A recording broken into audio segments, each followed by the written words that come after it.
It's Saturday morning and I'm here at Hull Baptist Church in Chester where a Who Let the Dads Out group is taking place. I'm here with Mark Chester, the founder of Who Let the Dads Out and author. So Mark, Who Let the Dads Out, it's a great name. What's it all about? It's just a traditional parent and toddler group, just like churches run week in and week out throughout the country. But the difference is, and this is where it's innovative, is that it's for dads, male carers and their children. So Who Let the Dads Out groups normally run once a month on a Saturday morning, and they include some masculine touches like newspapers and bacon butties. So why would churches want to run a Who Let the Dads Out group? Well, as churches we're great at engaging with the people in our communities, but if we're honest, the people we usually engage with are children, young people and women, and that's fantastic. But Who Let the Dads Out gives us an opportunity to engage with the men and the fathers of our communities and to get to know them and their families. Why is it so relevant to us today?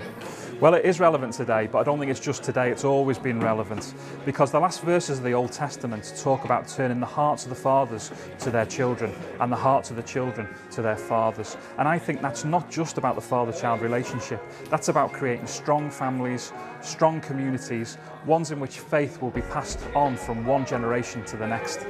I'm the local group leader at Who Let the Dads Out, so I invite the dads, I buy the supplies, open up the building, get the toys out. Basically the group runs itself really. I'm just here to make sure it happens. Coordinate local volunteers as well, get some people down to help. It's pretty simple. Well, it's good to encourage the dads to come down and bring their kids along and to have some fun, give their wives a break. But we want to build a bit of a community here as well and get people knowing each other, and hopefully the dream is to move beyond that to where it's not just a group of dads with football at the centre or kids at the centre, but it's a group of dads with Jesus at the centre and church at the centre and faith at the centre. So if that's the dream, that's what we want to do, get alongside them and encourage them in that journey. So what would I say to other churches who are thinking about Who Let the Dads Out? I'd say it's a great model, it's a great thing to do.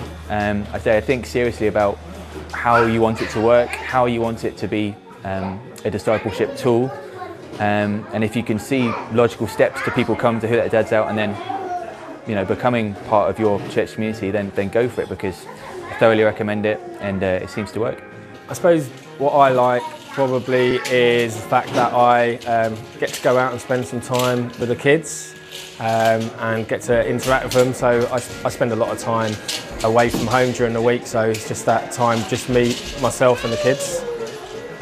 Obviously the bacon sandwiches are always a good enticement. I can't really say I complain about that. The kids, I think just the selection of things they can do here really. There's loads of little toys and that to play with them. They get to run around and play with other kids, and also there's a bit of craft stuff they can do, so it's all very good.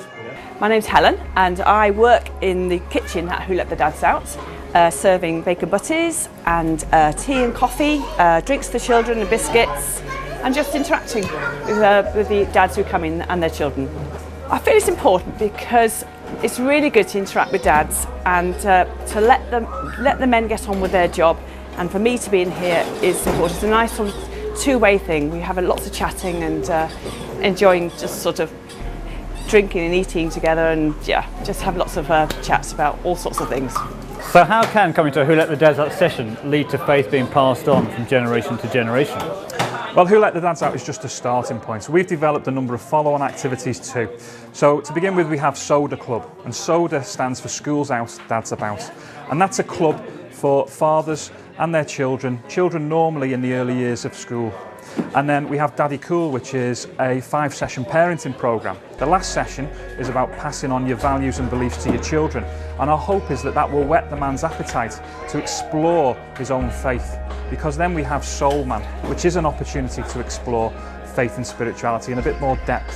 And if a church wants to know more, what should it do? Well, a great place to start is our website. But we've also published 2 books about the initiative. So we've got Who Let the Dads Out, and in it I examine the theology and philosophy of working with fathers. And there's also a practical guide to setting up a Who Let the Dads Out group.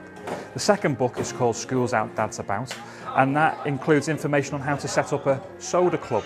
It also includes the Daddy Cool parenting programme. What do churches need to start a Who Let the Dads Out ministry? Well, in addition to the website and the books, they need 3 Ps. They need passion, they need people, and they need prayer. And if you're interested in starting a Who Let the Dads Out group at your church, or simply want to find out more about the ideas presented in this video, then please don't hesitate to contact the National Coordinator Tony Sharp at tony.sharp@brf.org.uk. There's also more details on the initiative on our website at www.wholetthedadsout.org.